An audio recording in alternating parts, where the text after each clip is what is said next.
종교가 다르다는 것은 세계관이 다르다는 것을 의미합니다. 불교를 믿는다는 것은 부처님이 말씀하신 세계관을 받아들인다는 것이요, 거기에 기초를 두고 있는 교리 체계에 따라 살아간다는 것을 뜻합니다.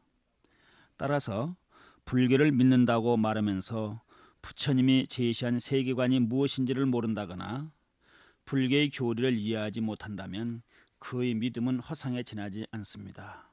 더구나 부처님이 옳지 않다고 말씀하신 세계관에 매달려 있다면 과연 불교도라고 해야 할지 의심스러운 일입니다.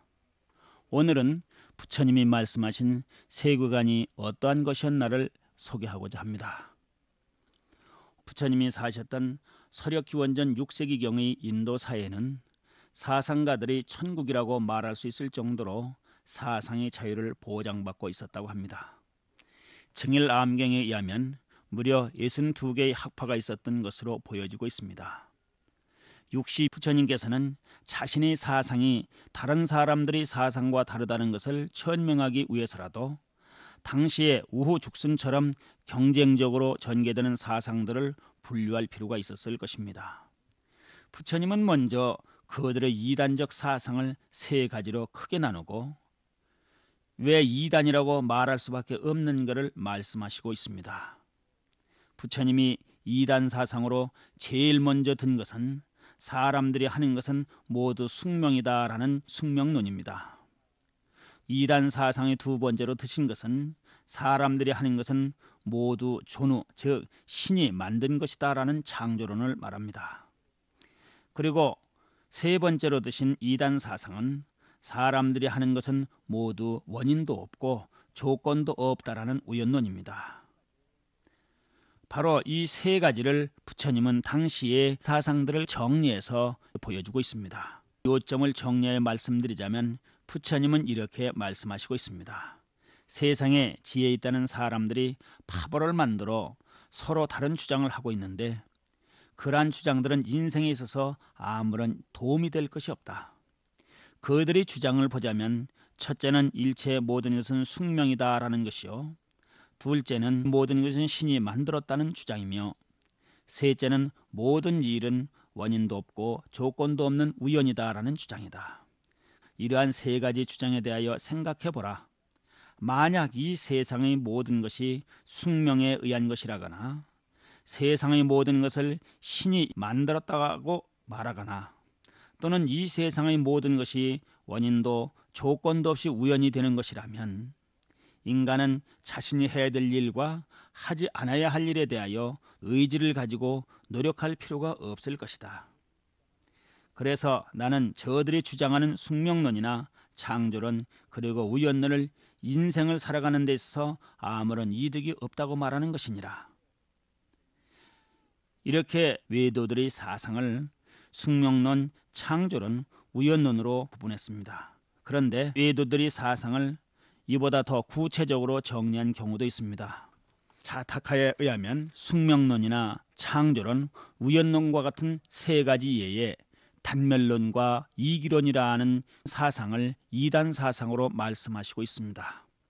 여기서 말하는 단멸론은 사람이 죽으면 그만이지 내 생각 같은 것은 없다고 보는 허무주의를 말하고, 이기론은 경에 말하기를 부모를 죽여서라도 자기 이익만 꾀하면 된다는 극단적 이기주의를 말하고 있습니다.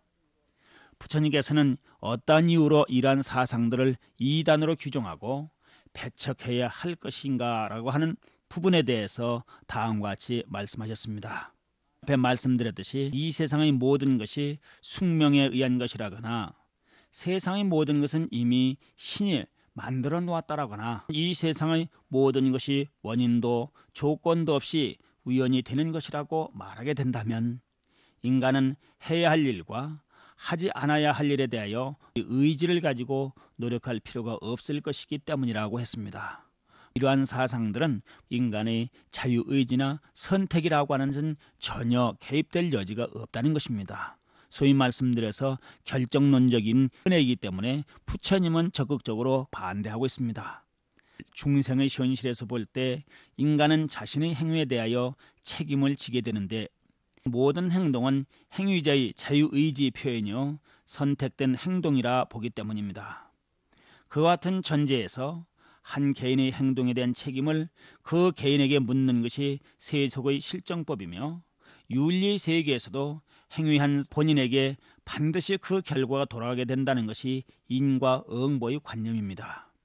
만약 자신의 행동에 대하여 책임을 물을 수 없다면 세속의 실정법도 의미가 없게 될 뿐만 아니라 종교에서 말하는 선악에 대한 인과응보도 의미를 잃고 말 것입니다.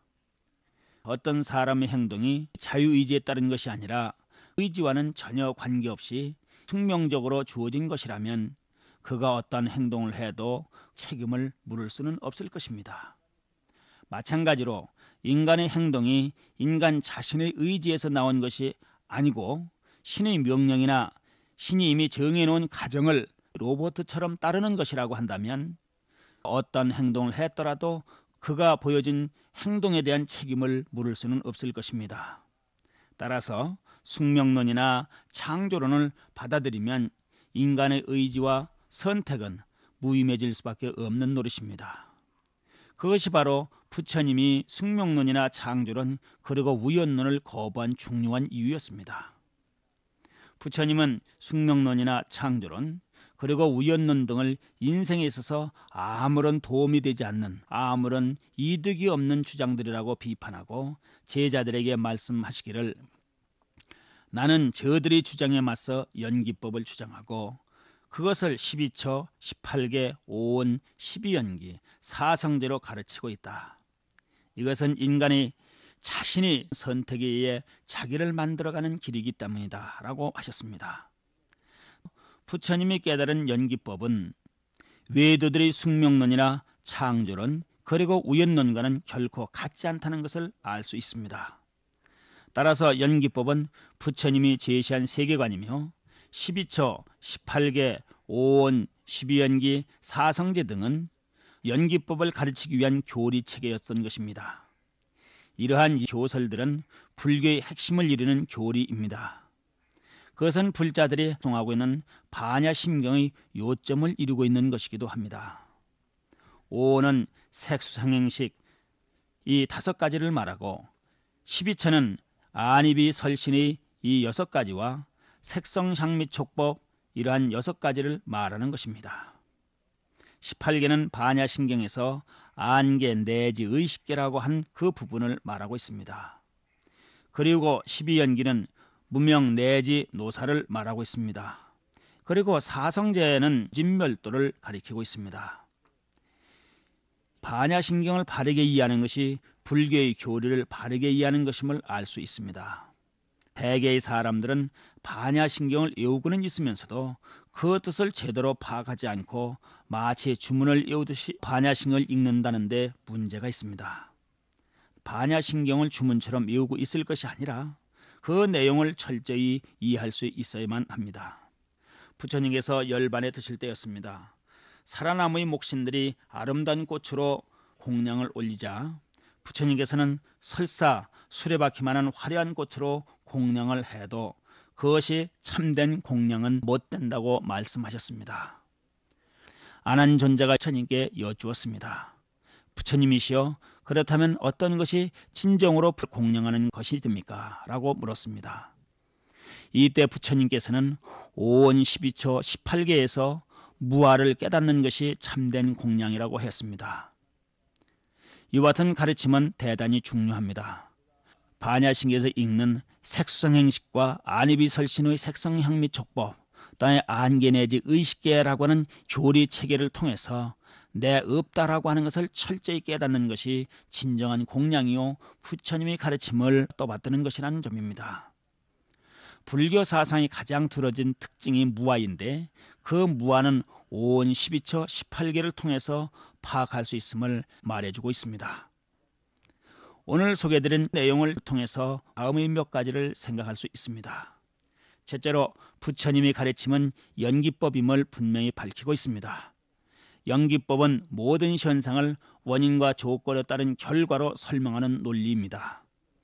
따라서 불교는 결코 숙명론도 아니고 우연론도 아니며 신이 세계를 만들었다는 창조론은 더더욱 아님을 분명히 알아야 됩니다. 그런데 불자들 가운데는 불교를 숙명론처럼 잘못 오해하고 있는 사람들이 있습니다.